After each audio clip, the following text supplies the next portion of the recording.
اللهم صل وسلم وبارك على سيدنا محمد وعلى آله وصحبه وسلم. تعالوا معايا النهارده هنعمل معاكم ربع بتلو كتف كده من فوق بالريش بتاعته. هنعمله بتتبيلة جميلة جدا سهلة وبسيطة وفي نفس الوقت نتيجتها روعة والطعم بتاعها خطير.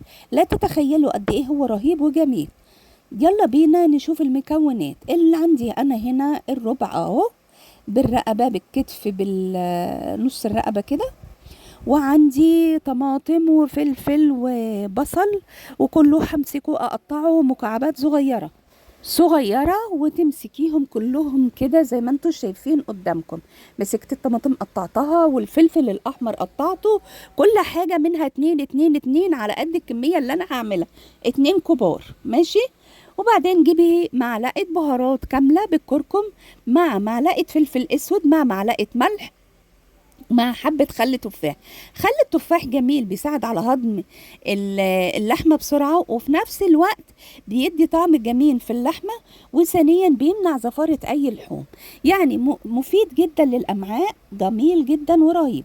خلاص كده أنا تبلتهم مع بعض وسبتهم حوالي 10 دقايق، ومسكت ربع البتلو مسكته كده تبلته تتبيل كويس داير ما يدور. بصوا أنا عايزة كل مكان فيه يكون فيه بهاراته من الخلطة بتاعتنا من فوق ومن تحت ومن كل اتجاه.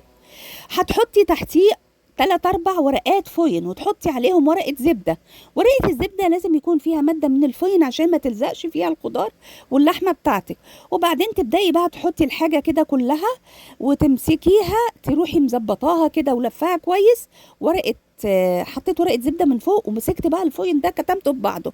لا هحط مية ولا أي حاجة، أنا هعتمد على السوائل اللي هتنزل من اللحمة مع السوائل بتاعة الخضار تسويها وتطلع عندي رهيبة وجميلة وطعمها حكاية الحكاية.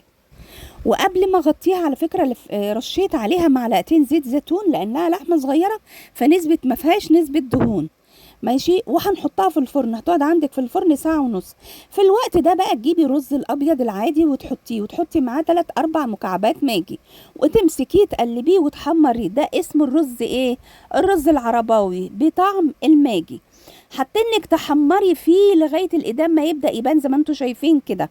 الرز بتاعك هيكتول يعني هيمسك في بعضه ويبقى كور كور زي ما انتوا شايفينه كده، وبعدين هيرجع يسيب من بعضه ماشي.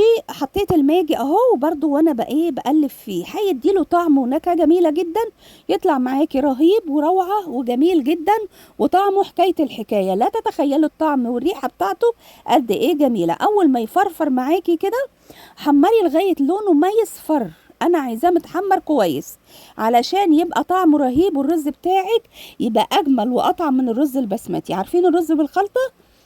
الرز العرباوي عامل زي الرز اللي بالخلطة، بيتحمر وتشوح كويس بس من غير بصل ولا اي حاجة. هو بس كل اللي احنا بنحطه ده. عندي كيس شوربة في الفريزر مبرد، طلعته وحطيته في النص كده مع الرز ماشي.